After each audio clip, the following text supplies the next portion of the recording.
everyone. My name is Maureen McDowell. I am the founder and executive director of Keep St. Pete Lit. This is episode 19 of Typewriter Talks. And today we have the wonderful Roy Peter Clark here with us. How are you, Roy?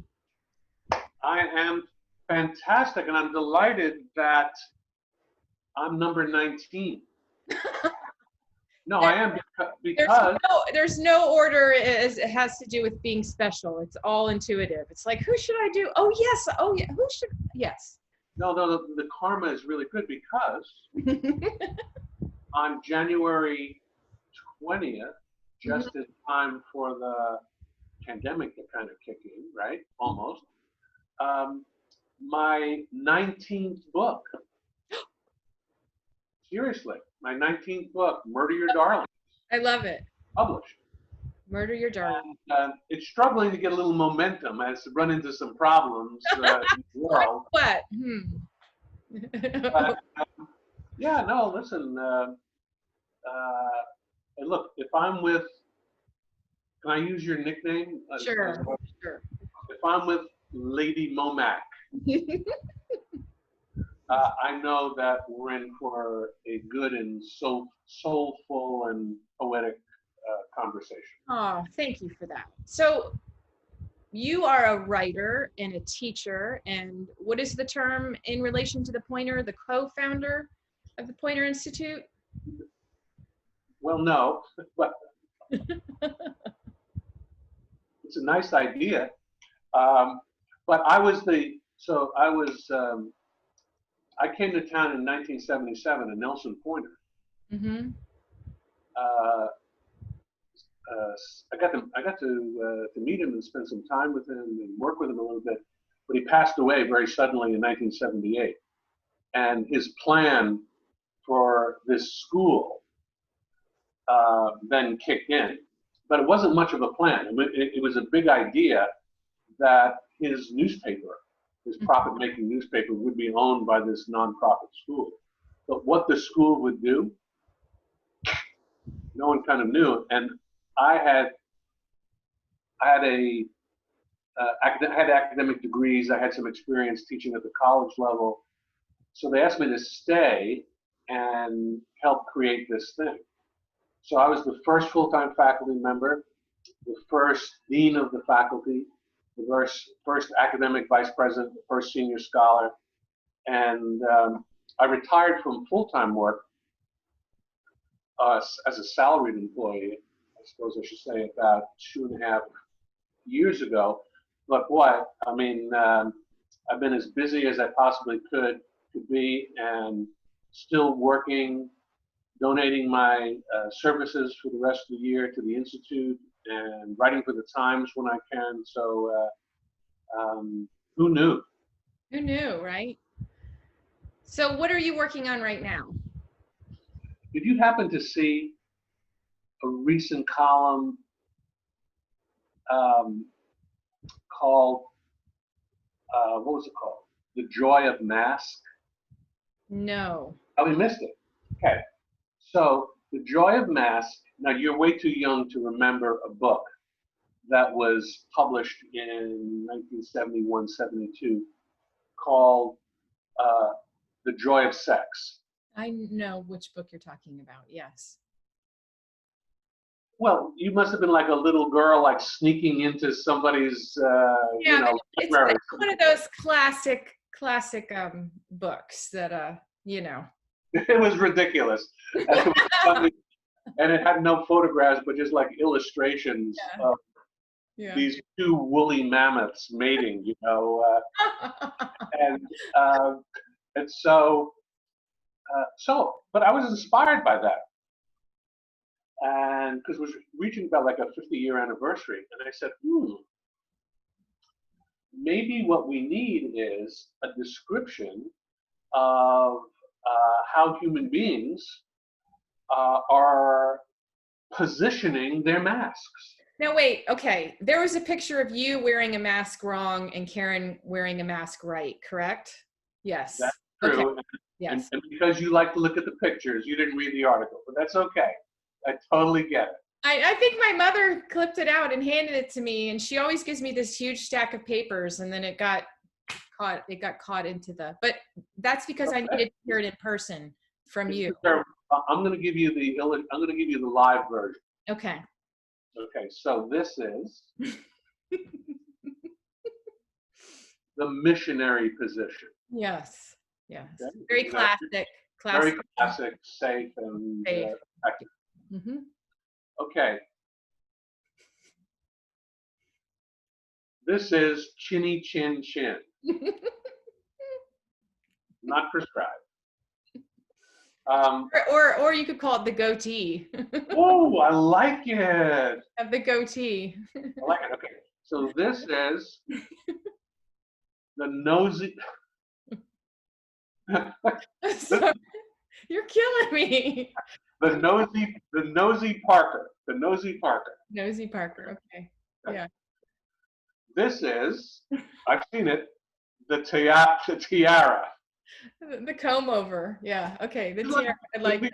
These are the people, like, I know this couple in church. I've never seen them wear their glasses on their eyes. They only Yeah. a man tiara. Okay. Oh God. There is also, this is one of my favorites. This is one of my favorites. This is the down dog.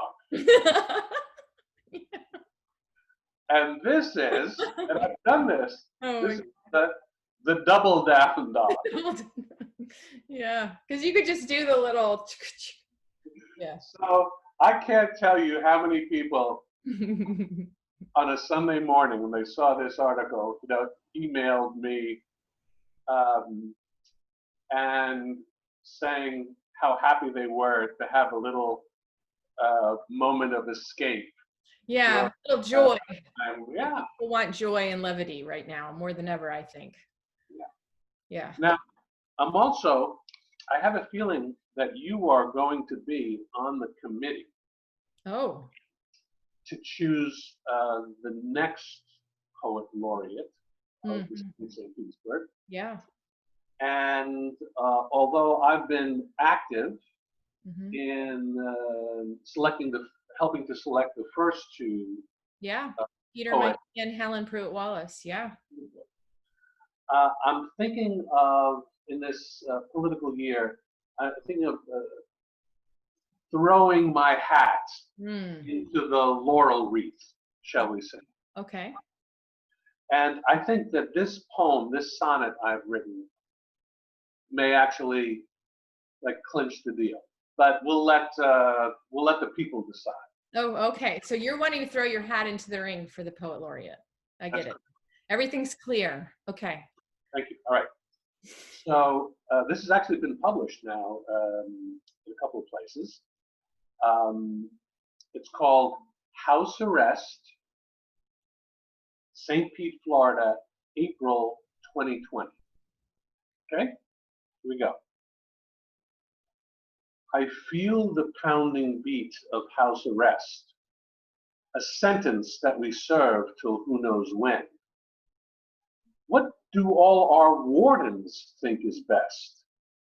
And face a viral ban we hope to bend. We're stuck at home, except to take a walk, where seagulls croak their freedom overhead. My wife and I, we talk and talk and talk. I think divorce, but that joke's left unsaid. We live in times as fickle as the moon, who grins at us with all his pals, the stars. What month is this? Now April, May, or June? My God, please let them open up the bars. Pandemics are not so bad, I think. I hug my toilet paper, pour a drink. Go Roy, go Roy, go Roy.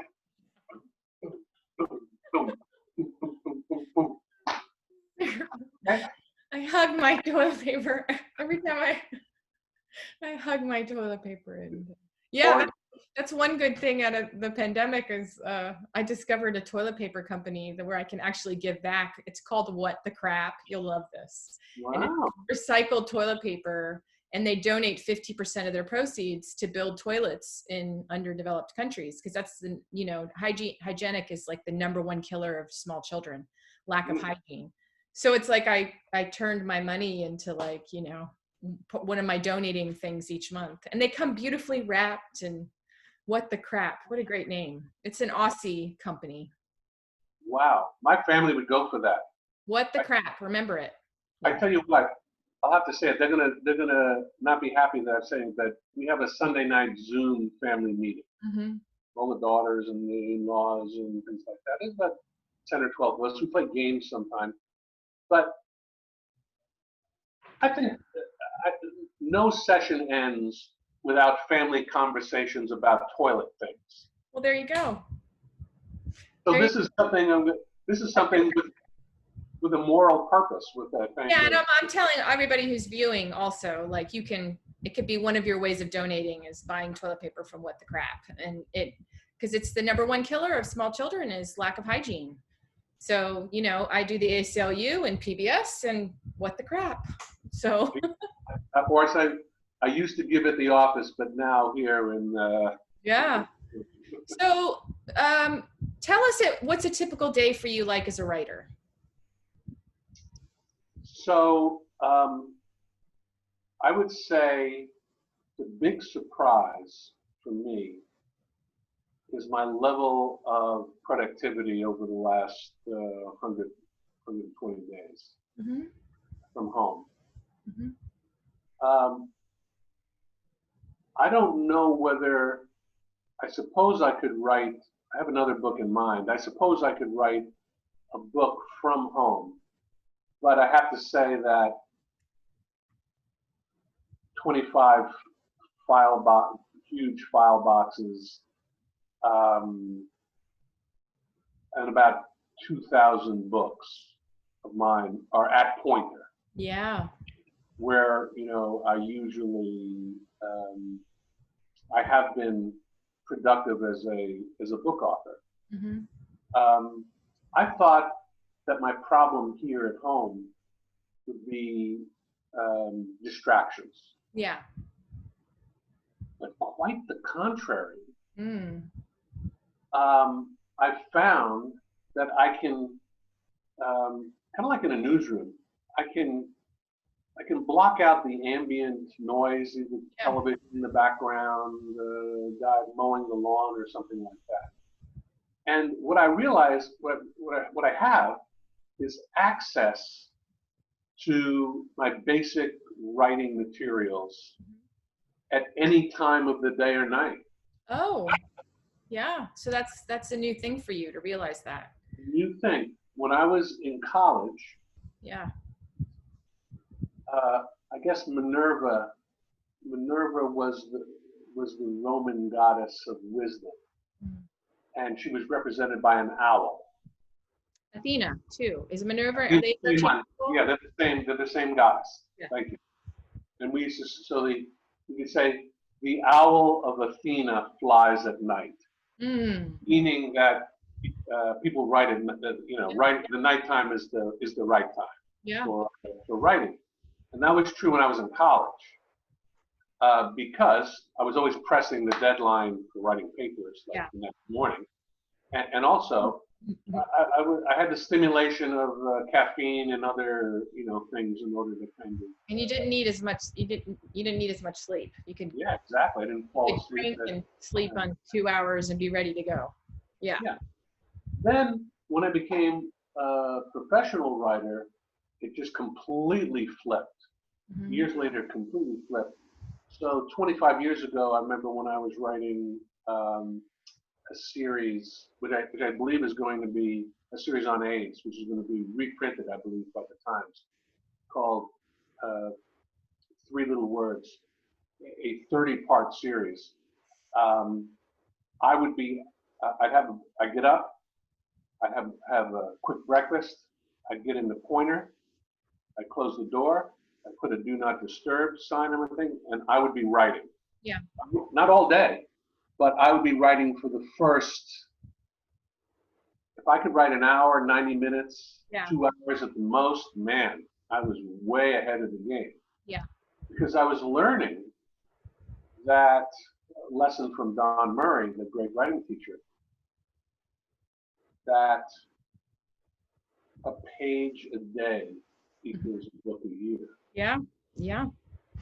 Right? Mm-hmm. So even if you're doing, let's say, if I do a page is 250 words.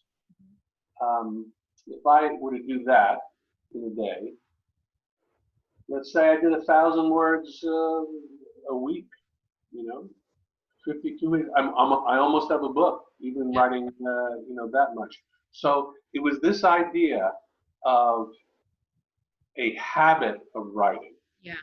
The discipline. A habit of writing. This is the best part of. I'm not a huge fan of Stephen King's book about writing. Mm-hmm. I read it a long time ago.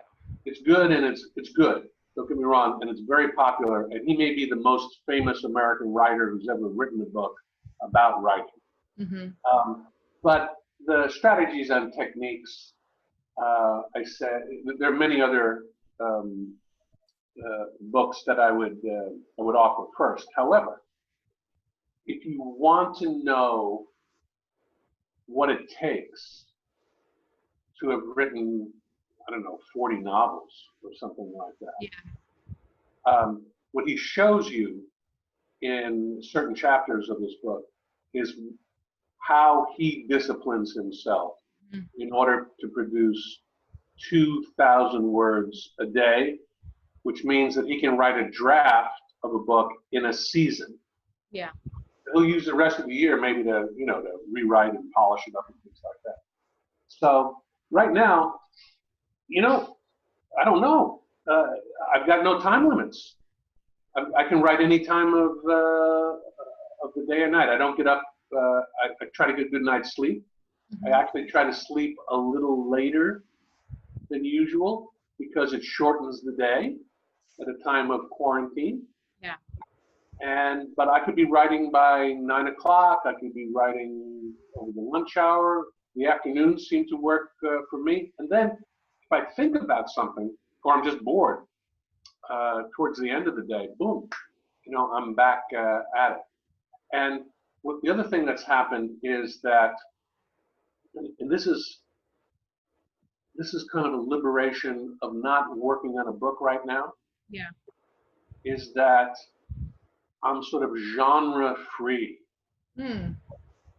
So I'm writing songs. Mm-hmm. I'm writing poems. Poetry, yeah. I'm writing Poynter essays about covering the pandemic. I'm writing for the Catalyst. Yeah. I'm not every week in the Times, but on most Sundays recently, I've been in the paper, and I really like this.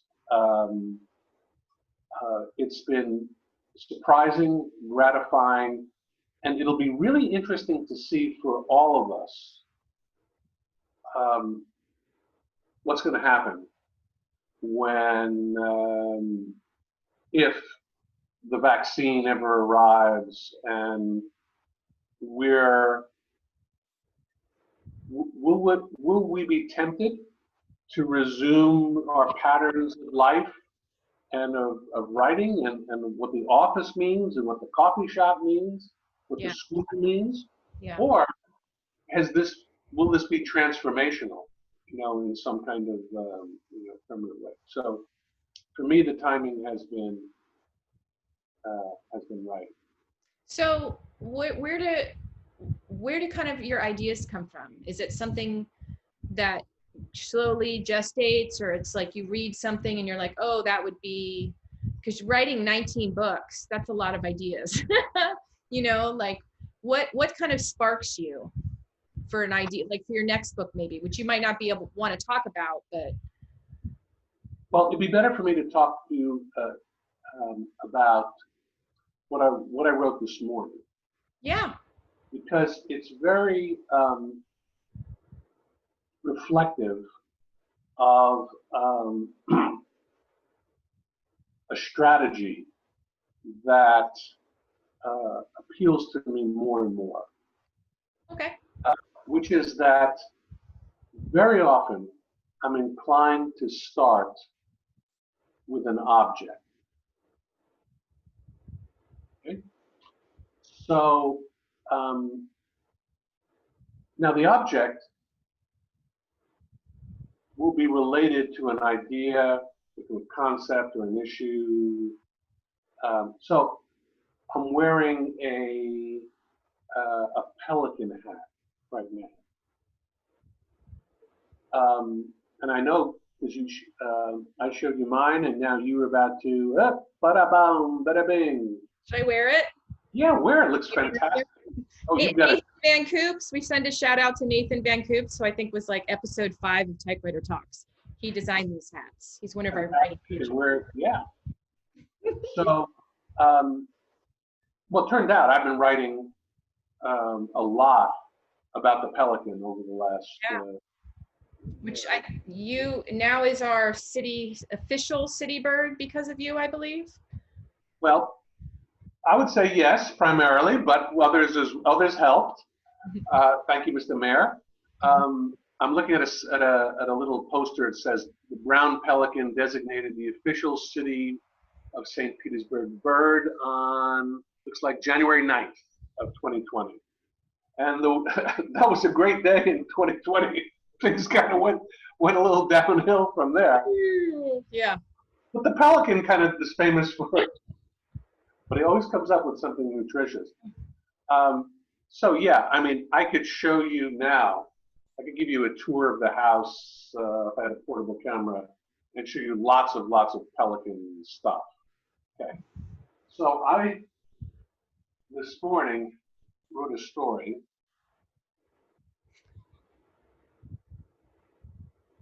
Just a minute. With the help of my friend Pee Wee Herman. Hi, Pee Wee. Hi, I know you are, but what am I?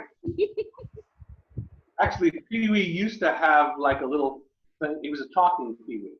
Yeah. He pulled a string, you know, but we got him. So we love Pee Wee. Everybody in our house and the family really loves Pee Wee. How could you? Can I read you a little bit of what I wrote this morning? Yeah. I haven't submitted this to anybody, so it's like a test audience. All right. Now, you'll tell from the title that there's some tension in this essay. And to me, that's a good thing, talking about where ideas come from. Mm-hmm. You know, I always like in creative art just the idea of some kind of friction or rub. Mm-hmm. That's why I love the title Buffy the Vampire Slayer. Yeah. Yeah. As opposed to Dr. Von Helsing, the Vampire Slayer. Right? Yeah. Or T.S. Eliot's The Love Song of J. Alfred Prufrock. These things like don't go together. Or the book I did about a decade ago called The Glamour of Grammar. Nobody thinks that those two words deserve to be together. Even Murder Your Darlings. Yeah, there you go. Mm-hmm. Well done. Your title, current book. Yeah. Okay, this is titled right now, I Know You Are, But What Am I?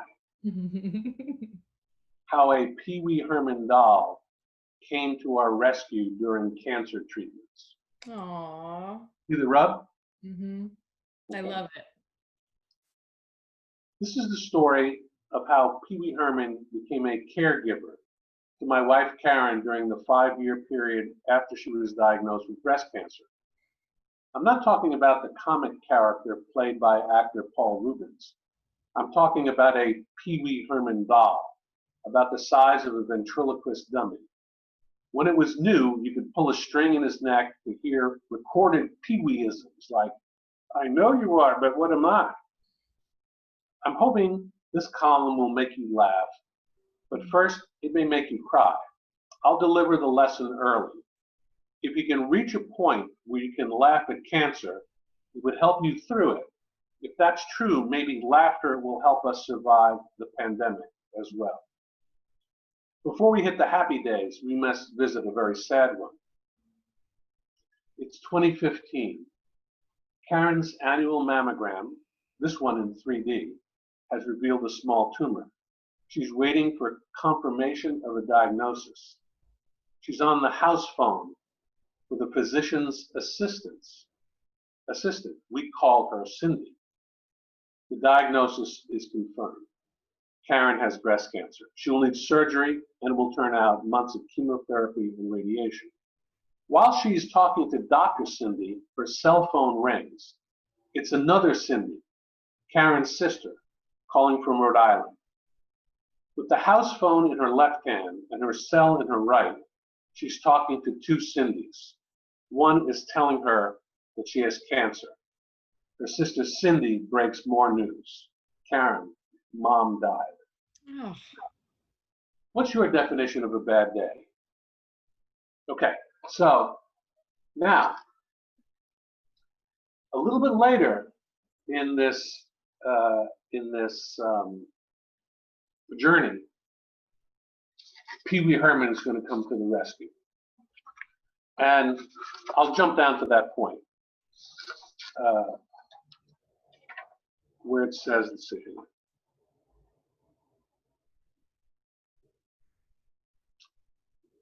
I've learned that living through such an ordeal, that's being the caregiver of a cancer patient, you need the power of three. Power number one, medical science. Power number two, prayer. Lots of it. From everywhere, even social media. Power number three, magical thinking. Enter Pee Wee Herman. Pee Wee doll became a kind of comic talisman for the Clark family. Anyone who visited Karen had to be photographed with Pee Wee. When I had to leave the house for work, I made sure Pee Wee was tucked next to Karen on the couch. Pee Wee, take care of Karen while I'm gone. I promise I won't be long. On holidays, we might dress Pee Wee for the season. He really liked his cowboy outfit. We bought for him in the gift shop in the basement of the Alamo. Fans of the movie Pee Wee's Big Adventure will get that joke. There is no basement in the Alamo. Okay. Yes. Our friends, Peggy, Foster, and Roger, all who happen to be artists and designers, were faithful visitors to our house, bringing food, friendship, and the blessing of knowing when to leave. Peggy, who has a Pee Wee doll of her own, would always cuddle ours and make a big fuss over him. Peggy's birthday was the 4th of July. To celebrate in 2019, before the pandemic, we met at a sidewalk table on Beach Drive along the waterfront in St. Pete. The restaurant was moon underwater. There were 5 of us sitting at a table for 6. I opened a bag I'd brought with me and pulled out, who else? Pee Wee. What happened over the next hour defies description. Pee Wee wound up with his own place setting, a drink, and a cell phone. Dozens of people moving down the sidewalk saw him, stopped, laughed, talked to him. Looking good, Pee Wee. One lady kissed him on the head. The outing was our way of thanking Pee Wee for taking care of us.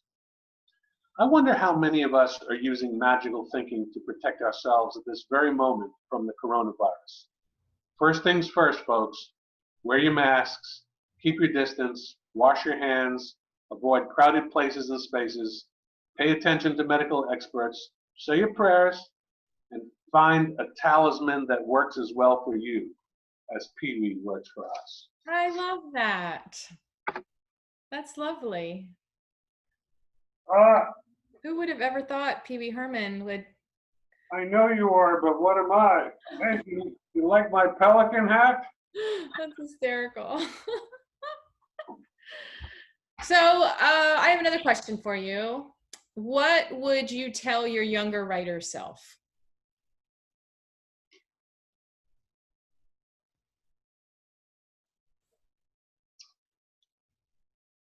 Relax, Mm-hmm. especially early in the process. Mm-hmm. Lower your standards Mm-hmm. early in the process. Mm-hmm. Write sooner than you think you can. Mm-hmm. Don't wait till all the research is done, because all the research is never done. Mm-hmm. And writing early will help you learn what you know and what you still need to know.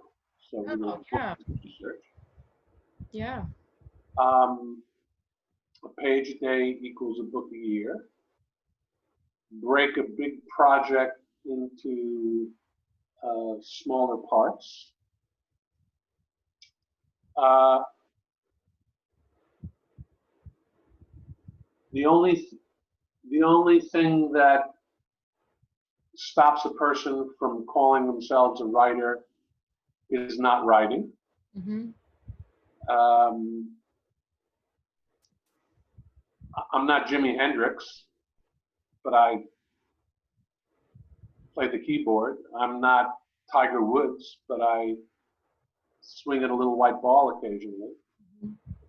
So, yeah, the ability to identify yourself as a writer doesn't just come from people on the New York Times bestseller list. Yeah. Um, we should think of ourselves, America should think of itself as a nation of writers. And St. Petersburg City. should think of itself as a city of writers, and you, Maureen, more than anybody, has helped make that happen.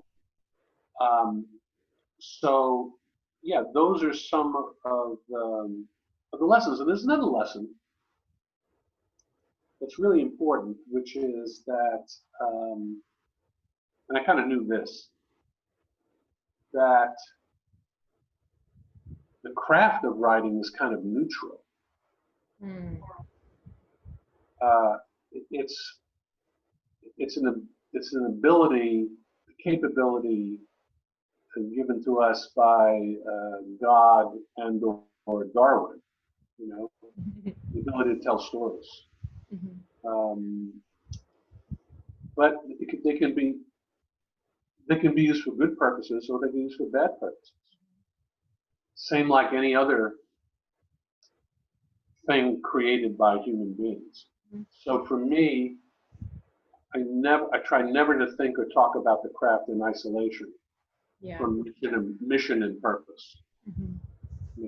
Questions like, what good will come of this?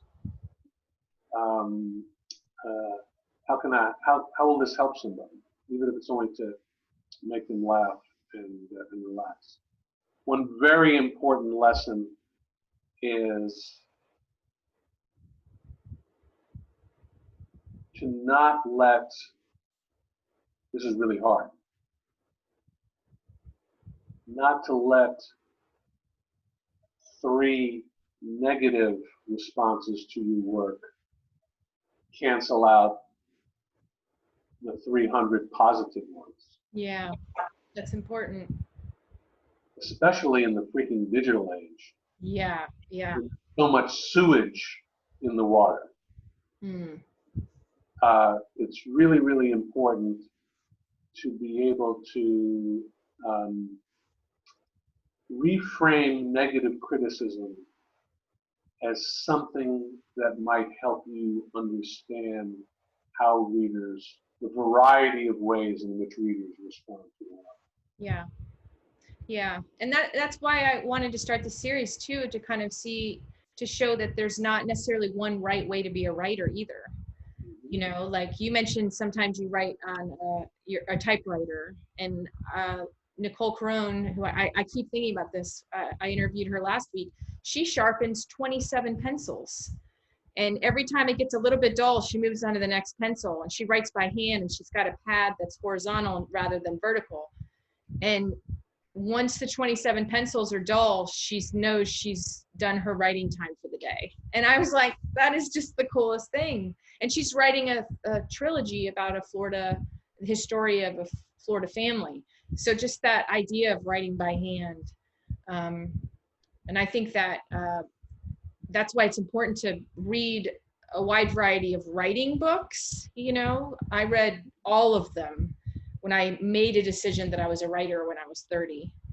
But I remember having to get comfortable saying I was a writer. But I love that you said that. You are a writer if you're writing. Yeah, me too. Yeah. I was the writing coach at the St. Pete Times before I ever one time called myself a writer. Wow. Never thought of myself that way. I thought of myself as like a really good reader. Really good reader. So I could be helpful to writers because I could read their work in an appreciative way. Because I'd spent years and years in dusty libraries reading Chaucer and the Canterbury Tales and Shakespeare and T.S. Eliot. And when I taught writer's gym class for a while, I filled in and I just said, you know, I'm a poet, so reading works of fiction, I'm going to come at it as a reader. And I love that you said that because I could tell where a story was losing the interest or something didn't feel genuine or something didn't feel true. And that's how I came to it. And I think it's an effective way to be a teacher also. Speaking of reading, who are some of your favorite authors?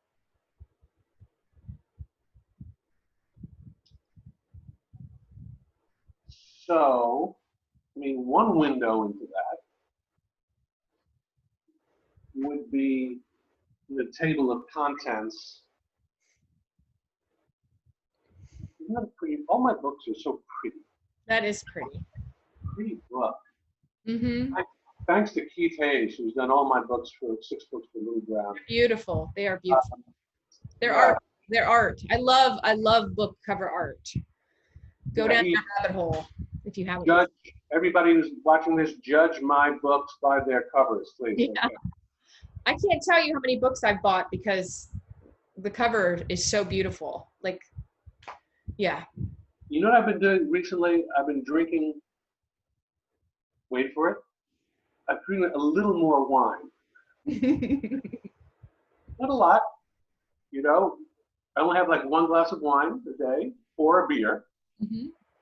And always 3 ounces of vanilla ice cream. And I've lost weight, so this is great. It's funny. But Ren LaForme said to me, he said, well, because he knows, he knows something about good taste. And he said, well, what kind of wine are you buying? And I said, well, I like Cabernet, call me a cab. And he says to me, are you buying the wine because the bottles are pretty? Who is this? Yes. Who said that to you? Ren LaForme, who's the editor at the Poynter website. But you are. He says, you're not the only one. No. But this is a book about how the ways that writers read. Yeah. In order to improve their writing. So this was a wonderful way for me to return to my college and graduate education and to revisit the works that had a formative influence on me. So there are 25 chapters, and so I just give you a taste of it.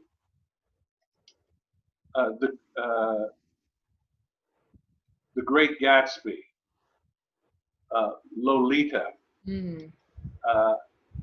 Hemingway and Joan Didion, James Joyce, Sylvia Plath, Flannery O'Connor, Madame Bovary. You know the book? Do you know Miss Lonely Hearts by any chance? I've heard of it. Haven't read it. Yeah, it's kind of gone out of style a little bit, but it's quite a remarkable 20th century novel.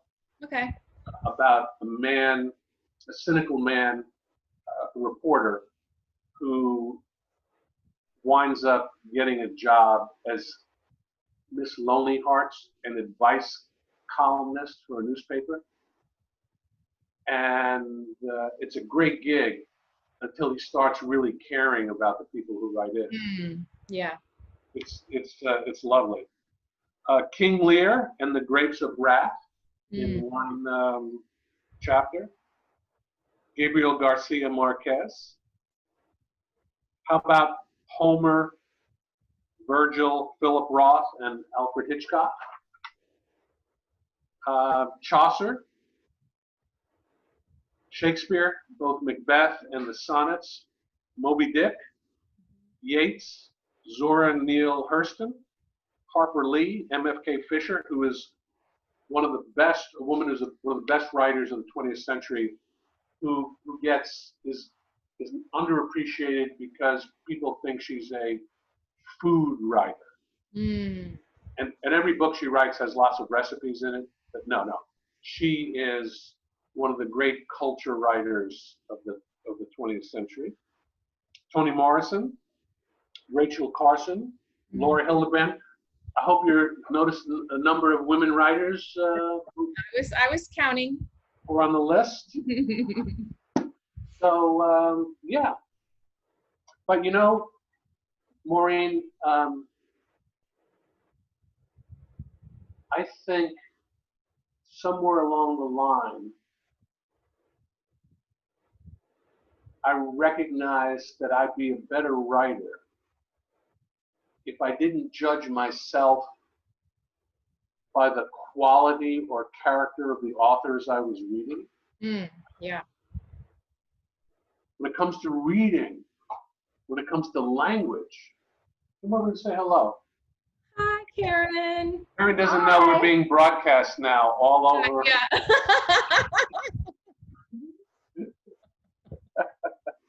Awesome. I love that. Okay, that's called a cameo. Yeah. That when it comes to language, when it comes to reading, versatility Yes. Agreed. is a virtue. Yeah. Read really hard things from high culture. Yeah. And really Yes. low things scribbled on locker room walls and or stuff. From the time I was a kid, I loved reading the backs of cereal boxes. Yeah. Because that's right. Who are the voices? Who are you going to be when you write? Who are your backup singers? If I'm Gladys Knight, who are my picks? You know. And for me, it's going to be everybody from St. Thomas Aquinas to The Rock. You know. I love that. I want my voice. Yeah. To have that full range of ability. So I have one more question, and thank you. And you might have already answered this, but I always like to ask, what would be your holy grail piece of writing advice?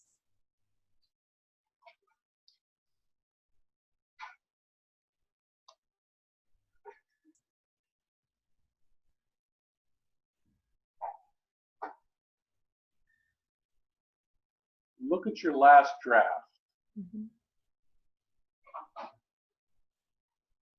And circle your best words or phrases. The ones that appeal to you, the one that interests you, the one that most pleased you when you wrote them. Now, check out to see if they're hiding in the middle of a sentence or a paragraph. And if they are, see if you can reorganize the words of that sentence and paragraph so that they appear at the beginning or, even better, at the end. And my favorite, to use a high school teacher term, my favorite mentor text is Shakespeare in Macbeth, you know, announcing the death of Lady Macbeth, where you hear a scream off stage, and the messenger comes on and tells Macbeth, "The queen, my lord, is dead. And I know in my heart of hearts that I would have written it differently. That I would have written, "The Queen is dead, my lord." But Shakespeare, because he's a little better, is really giving us a theory of language, which is that important words appear at the beginning, subject of the sentence, right? Queen. My lord, the etiquette, the courtly etiquette gets tucked into the middle. Yeah. But the key comes at the end, next to the period. Next to the period.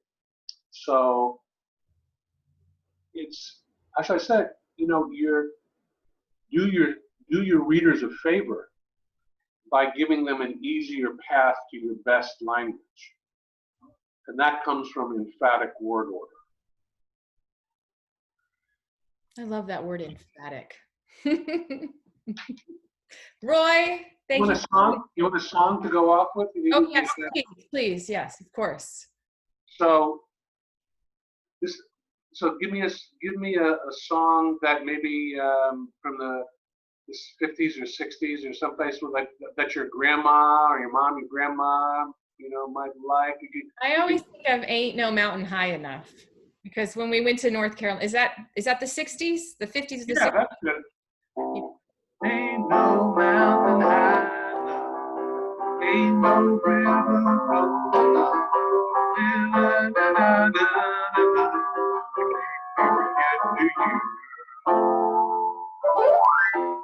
don't know the lyrics, but I gave you 8 bars.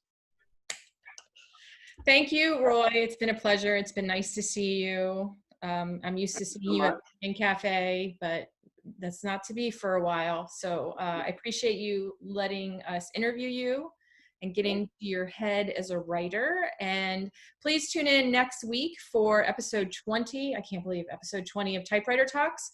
And please go to keepstpetelit.org. We have all kinds of events. We have poetry open mics, book clubs, online writing classes, and writers meetups. Thank you, Roy. Thank you. Maureen, where will this run? Yes, it will be. I will let you know after we're done. I'll give you all the deets. Okay. Thank you so much, everyone, and tune in next week.